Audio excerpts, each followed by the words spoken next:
Hi there. Today I'm going to show you the Nanlite FS-300B Monolight. This is a bicolor Monolight, and it is a lot stronger than the newer light that I had before. It's also a lot heavier, and I'll be comparing those numbers in a moment. But let me tell you a little bit more about the company, Nanlite. So Nanlite is a family-owned business in China, and it has been around for the past 33 years. It was founded in 1992, and it is single family owned. So that puts a whole different perspective. Even though it's a large company, large amount of employees, there is a certain hands-on approach that this company has that sets it apart from the competition. So instead of a large mass-produced company like Newer or Yongyo, Nanlite individually quality control tests all their products before they leave the factory, and I think that's fantastic.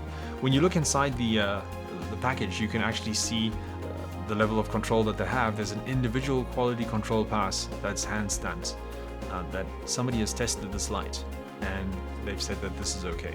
They've gone through all the features and made sure that all the functions and controls are working exactly as they designed them to. They also give you 2 spare fuses, because this light has a fuse control that protects its circuits in case there's a surge of power. The fuse is found right at the back of the light. They also include a QR code information little card that lets you download the manuals, download the app for your phone, that kind of thing. All the information that you would need is found right over there on those QR codes.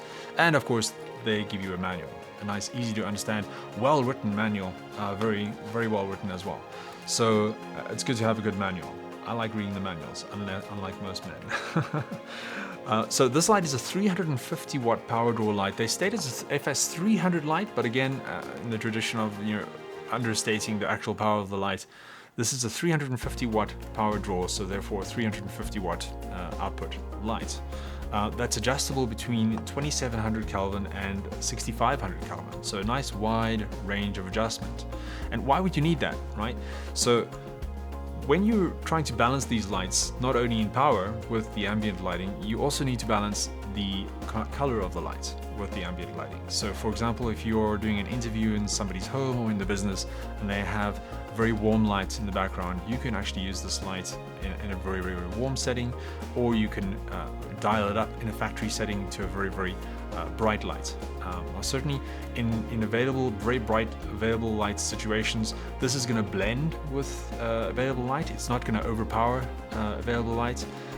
With LEDs and continuous lighting, you really need a lot of power. I'm talking like 1500 watts of power to overpower any kind of ambient light. In that kind of situation, if you're a photographer, you can easily overpower the ambient light with flash, because flash is far more powerful than these LEDs. But the practicality of these LEDs is the lure of using them, right? So it's the preview function and the lure of being able to see exactly what your results are going to be before you even press the button is fantastic, and it's enticing. So the reason why I like continuous light is it really lets you sculpt the light and put the light where you want it. Just the same way digital photography revolutionized photography, in that you can instantly preview your image and you can see exactly what you're going to get.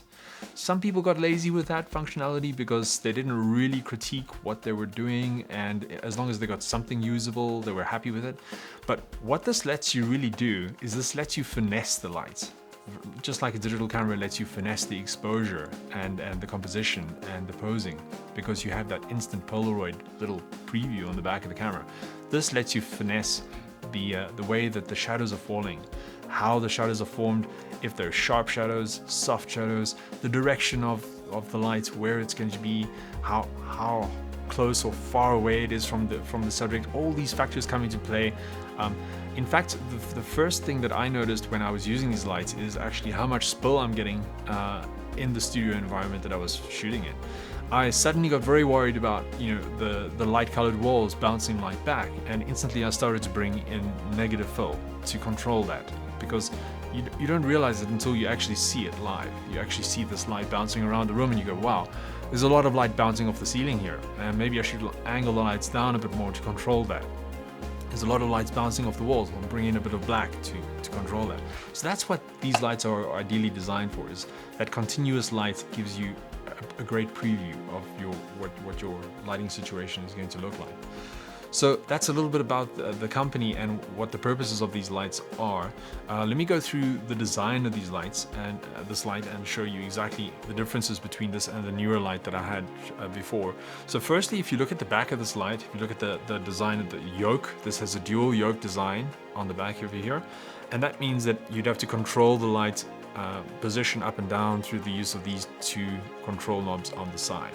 Now that's different to the newer light, because the newer light was centrally controlled on the bottom over here.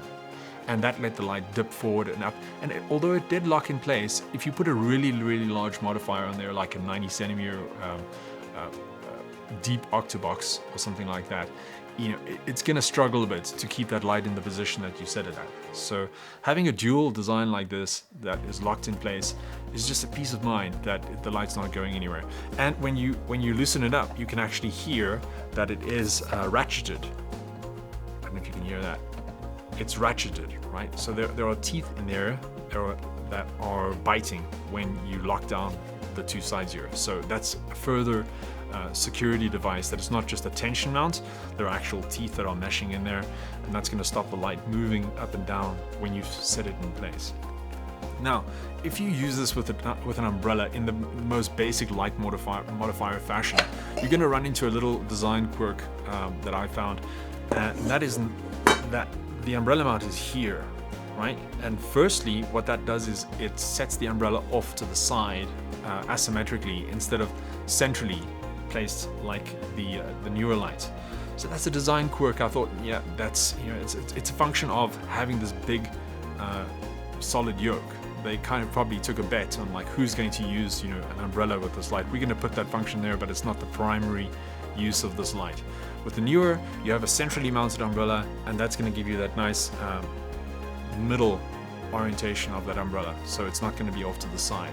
I like that. And also the newer has a pass-through reflector. It has a hole in the reflector that allows that umbrella to pass through and be mounted, whereas this has no hole. It has no way for that to pass through. So if you mount this on, it blocks the mounting of that umbrella. So really the only umbrella modifier that you could use with this successfully, I would say, is an umbrella softbox, because an umbrella softbox will not need that reflector. It will mount completely flush up against this light. Okay, so having a look at the design of this light, I'm going to run you through some of some of the features. Here you can see the heats. This is a kind of a heat sink on the front over here, and the big cob LED in the front. It has large vented panels on the top and on the bottom over here, so you can see straight through that light. I'll lock that up a little bit more, a little bit better. There we go.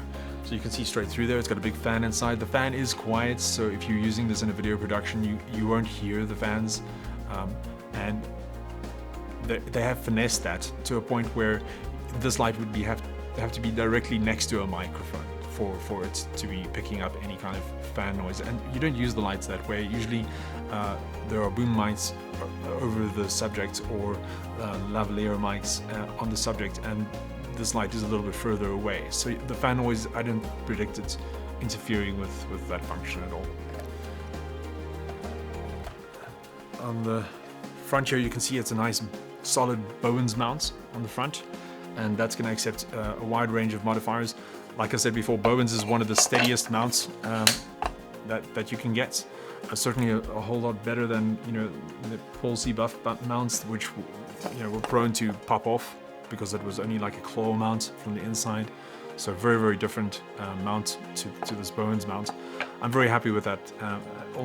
Obviously all my modifiers are Bowens mount. Now on the bottom over here, you can see it's mounted on a light stand right now. A nice big control knob over here.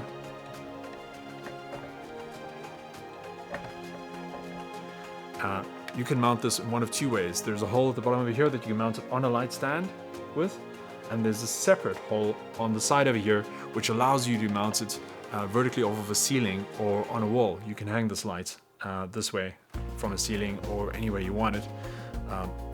And so 2 ways to mount that with a side screw that is going to be clamping down on that mounting attachment over there. So they did the same thing that Neewer did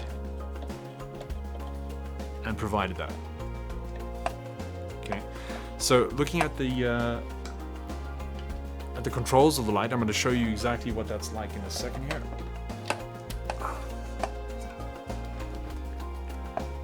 So you can control this light in one of 2 fashions. You can either purchase the optional remote from Nanlite, and that will give you a hard remote that you can actually just control the functions of the lights with. You can, if you like having a physical remote instead of fussing around with a mobile app, then that's the way to go for you. But I find the mobile app actually quite intuitive. I'll show you that in a second. Firstly, the controls over here, you can see there are 2 ways to control the light. So this one has 2 dials on the back versus the 1 dial and an up and down toggle of the Neewer light. And that's completely different, and I find it more intuitive, right? So here we have the power on the left hand side here. You can see it's pumping the power up and down over there. It is a very powerful light, so I'm going to keep it at a low power setting so that you can see the color shift. On the right hand side here, you can see as I dial it down, you can see the light in the background going very, very orange in color. And then when I dial it the other way up to 6500 Kelvin, you can see it cooling down. Right, you can see that there in the background. It's a very intuitive interface. I like the fact that they've put 2 controls here because it's just the way that you'd want to control a light, right? You wouldn't want a toggle switch and a dial. You know, why not just make 2 dials like they have here? Here you can see the fuse replacement location over there. And also the interface is a very simple to read interface with the percentage indicated on the left hand side and the light temperature indicated on the right hand side over there. You can see there. A very simple LED, nothing big and fancy, just a simple little LED display on the back that tells you what the light is doing. And in fact, even if that failed, you could control the light via an app. So I like the redundancy of the system that they've provided. When you look at the functions that are available for controlling the light via the app, you have that same special effects mode that was available on the other light, but this one isn't going to give you the same range of special effects with colors and whatnot because it's only a bicolor. So at the moment I've got it on the fire or candle, flickering candle special effects mode, and you can see how that's flickering on the background over there. Then you can set things like paparazzi. I'm going to go to the most dramatic effects so that you can see the effects demonstrated. And then you have like explosion, you have storm, you have a TV function where it will pulse to simulate a TV in the background. And you can see the fire, it's different to the fire effect. The fire effect used a very low temperature setting to a very warm temperature, obviously to simulate a fire burning in the background. But I'm just going to go back to the constant color temperature setting that it was at before. Let's go out of there to FX to constant color temperature. Let's set it out of that. FX CTT. There we go. Okay, so now I'll show you this. I'll show it to you over there. Here you can see the app function. Very, very simple layout. Just 2 sliders, one for the color temperature and the other one for the power of the light. And you just simply slide your finger up and down over there, and you can change the temperature of the light, the slider, and then the power of the light with the top one over there. Now the power can go up very, very, very bright. So you can see if I turn that all the way up, it's just going to completely blow the background out there. I'll turn it back down so you can see how you can control it. You can take this all the way down to 1% if you really wanted to. So you can really finesse this light, but certainly don't buy a big light like this if you only need it in a YouTube environment like I have right now. So for example, the Neewer light that I purchased previously, I'm only using that light at 35% power. in front of me over here. And although that's a 70 watt light, it's perfectly powerful enough for this scenario. But conversely, I couldn't use that light in the studio to try to freeze motion. For example, for headshots, where you'd need like a 200th of a second at least f4, so you know you can freeze motion. You know, if you had your shutter speed all the way down to 60, like you were doing with video, and somebody moved slightly, or somebody was fluid posing and moving around and not stopping their action, you would get a bit of head movements, a bit of blinking. If somebody blinked, you might get half blinks and things like that. So you ideally want a high shutter speed when you're using these lights in a studio environment, and that's why I went for this 300 watt light as opposed to like a 70 watt or 350 watt light as opposed to a 70 watt light in the new case of the Neo. I got 2 of these to use in the studio, and I'm very, very happy. I've been using them for the last couple of months, and they really give you that perfect preview of where the light is falling, and you can finesse it. You can move the light around just a little bit more, change the reflector in real time, and see what see how that modeling is affecting the subject. Also, something that people don't think about, and that it's obvious when you look at the photos later on in post, is that the pupils in the eye have a lot more, or not the pupils, but the eye has a lot more color, because when you're using constant light, the pupils shrink down and show more of the color in the actual eye. So somebody with blue eyes or brown eyes, the color really pops in their eyes because of that bright lighting environment, versus a flash, where usually if you're using a flash in a darkened studio, the pupils are dilated, and most of the eye is that black dark pupil, so you get less of that color in the eye. So even though it's brighter for the subject, sometimes they're like, wow, it's so bright, you know, you do get that beautiful color in the eye, and that's a feature that not a lot of people talk about. Also, I find that there's less blinking because there's less anticipation of the flash. There's less of that, you know, anticipation, that blink anxiety that the subject would have. So certainly, constant lights are a very interesting proposition now that they're up to the power level where they're usable. Previously, they weren't up to this power level before yet, and especially at the low prices that are available these days. So this is coming at like $240 US and $345 Canadian. So it is not super affordable, but not crazy expensive either. It's kind of like in the middle there, right? And certainly is a worthwhile investment. Something to think about. You know, you buy this light, and you buy once, cry once, and you have something that you can use for a good many years to come. So let me know what you think about you know, my choice, and if you think that something like this could fit your needs in your studio. And yeah, join me again for more reviews, and please like and subscribe, and I'll see you again next time.